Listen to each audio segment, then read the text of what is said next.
okay haddaad maraykanka degan tahay oo America aad tahay iskuulo badan ayaa hadda maraykanka laga xiray waxaana loo xiray sababaha quseeyo inbox ciyaal badan iyo arday badan iyo waalidoontooda ayaa waxaa loo diray emailka hadda aad kor ka daawanaysaan emailkaasi oo loo sheegayo in ka badan 1600 oo qof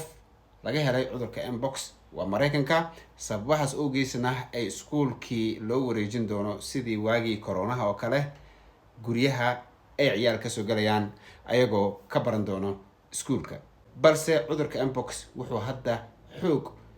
si ballaari ahna ugu faafayaa waddanka maraykanka. Hundreds of schools across the country are closing because of monkeypox, and students are receiving emails just like this one. Due to the recent increase in monkeypox cases within our district, we have determined it is necessary to temporarily transition to virtual learning. And as of today, there are currently 1,600 cases of monkeypox in the US. warar ah halkan kala soco balse gaarsii dadka Soomaaliyeed iyo ehelka iyo asxaabtaada iyo dhammaan Soomaaliyeed videogan hala share gareeyo si ay ula socdaan xalka inbox ee usbuucan haddana kor u soo kacay.